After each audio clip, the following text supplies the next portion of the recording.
Bruce. So, you and Jane Addams and Coleman all agree. We do. That's great. So, why aren't policymakers listening? Well, so that's a complicated question, and there's many answers to that. One thing is near the end of my thesis writing, I actually came across an interesting debate in the literature about causality and how these various factors can cause increases in student achievement. And so, of course, my study didn't focus on the causal relationships between these things, but rather was meant to just look at, like, here's the factors that explain why students differ so much. And so there's actually an education economist over at Harvard who would argue that student background factors don't have any causality in student achievement, and rather it's school and teacher factors that have the most causality. And that may make sense, considering that that the way you might be able to increase student achievement is through schools and teachers most effectively. But at the end of the day, that's very, very highly debated. And then there's other system factors too, I think, that prevent kind of this broad discussion of poverty rates in the United States, right? Everybody thinks that they're going to rise out of poverty, that the education system is doing great at their local level, and that they're going to be successful because they're going to get an education. But I think the results from my study demonstrate that might be a little bit too optimistic. And then finally, the idea that I recommended about parenting classes might actually potentially be pretty hard to implement, on the fact that we have a lot of American individualism, and parents probably don't want to be told what to do. The UK, where I based this idea on, is also a very different state than the United States, and so they have a very different culture, a very different governance structure, and so ultimately implementing that idea and transferring it across the pond may not prove as transferable as I might imagine. Is the link between education and the variables you characterize as background not endogenous? Like, poor background is the result of poor education of the parents and so on. So it's not surprising that background is highly correlated with educational performance, because it's caused by low educational. And that is the cyclical trap that we get into, is you can improve, as you say, poverty causes lower education, but having a bad education system causes poverty, and so on. And the endogeneity issue is again somewhat addressed in the panel data, because we're controlling for the state and year differences between states across time. But ultimately that is also a very hard cycle to break. But I think you have to start somewhere. And I didn't realize when I was developing my own policy ideas for this that dealing with poverty, I was dealing with it through education.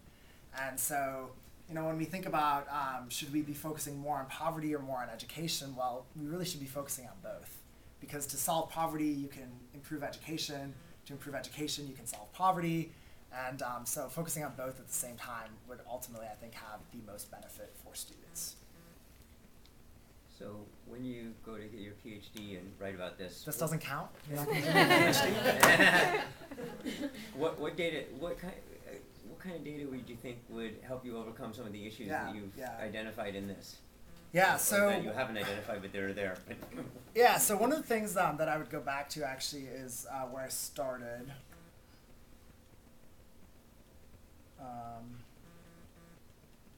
Which is way back here. So these variables. So as you asked during the presentation, I used state level data for all of these results and looked at state averages. And one of the problems is that even behind these averages, there's a huge amount of variation.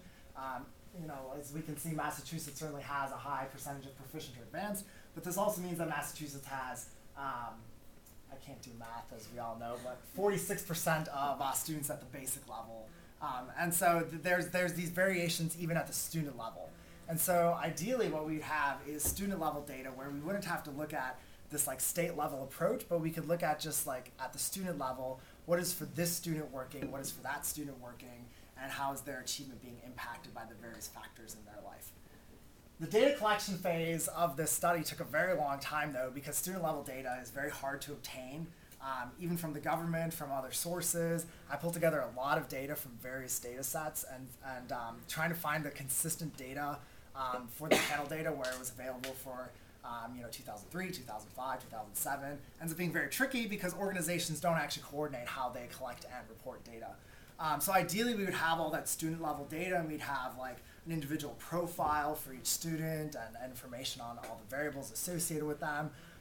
But that's a little bit harder to obtain, and I ran out of time. That's why PhDs are open-ended. Fantastic. I'll die doing this. Yeah. So it sounds like the student-teacher ratio had some impact. Do you recall off the top of your head what the kind of high state average and the lowest state average, kind of like what the span is across the country? I don't remember off the top of my head, but there's an appendix for that if you'd really like to know. Which I'm not going to sit here flipping through, but yes, there is an appendix for that. Henry. Early on, you had a list of variables, and you said that you chose like a few of them. Well, I just chose a few to talk about in this study. So the actual thesis goes into an in-depth explanation on all the variables and the groupings and how they affect each other. So some light bedtime reading for you tonight. Feel free. But I'm just curious. Can you tell us about like the race variable and what you found? I'm sure you're about it. So one of the problems that I talk about early on in the thesis is that there's high correlation between the race variable, the socioeconomic status variable, and even the parental education variable. Because as you can imagine, parents with high education are the ones who are achieving highly on the NAEP scores, have students who are achieving high in the NAEP scores. So one of the issues that kind of arises is the fact that there are high correlations between all of these things. It's a well-known fact that minority students in the United States have parents who are less educated than white students in the United States. And so ultimately the race variable actually does end up being significant sometimes, but it is significantly overpowered by the poverty variable. And so poverty seems to matter much, much more than race, but disentangling that effect becomes actually very hard. There's multicollinearity issues to consider, which I also talk a little bit about in the thesis. And it turns out that even though there's high correlations between those variables, the multicollinearity issue isn't too much of a problem, just because they do, they're kind of independently significant on their own, but ultimately the poverty variable is the one that matters far and above the rest. Olivia. Hi. So you talk about the student and family background factors that are most relevant in addressing your conclusions. So how do your policy recommendations address those factors, such as their education level and their income? For parents? Yes. So like your recommendation, your parenting skills or early childhood education, does it actually address those variables? Well, so I think it does. I mean, there's obviously maybe an argument to be had here, but what we saw is that parents who are, either have lower education or lower socioeconomic status don't necessarily raise their children as well as parents who are educated, come from a high socioeconomic status background.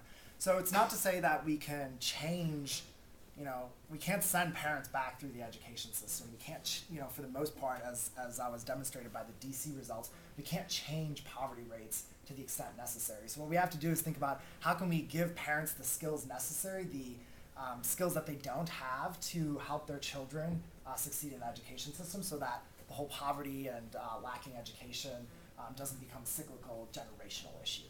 So by helping parents learn those skills, we can kind of stop the transfer of the negative effect from parent to child.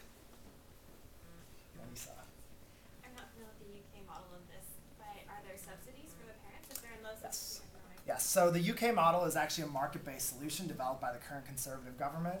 That's where it has maybe some potential hope for the United States. And so, yes, it's subsidized for low socioeconomic status parents. They actually can go to a major retailer in the United Kingdom, pick up a voucher for this program, and then enroll in a parenting class of their choosing in their area.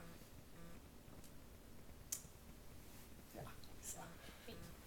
Okay, so just drilling deeper into these parenting recommendation, does that include getting parents involved with school activities, so participating, because the way you describe it, it's about how do we parenting skills or how to be a good parent, but participating, going to the school events, being in the PTA, helping students with their So not necessarily, actually. I think that the parenting classes are really aimed at the home life and bettering the home life of students. So when you go home after school, is your parent going to talk to you about how your day was? Is your parent going to ask you, what did you learn? Things like that. So the parenting classes are really targeted towards the home life, and I'm sure there's some research out there demonstrating the effect of parents being involved in schools. I'm not sure of it. I haven't seen it, and I didn't study it as a part of this thesis. But encouraging parents to be involved in schools, I think, through those parenting classes, I don't see why that would produce a bad outcome.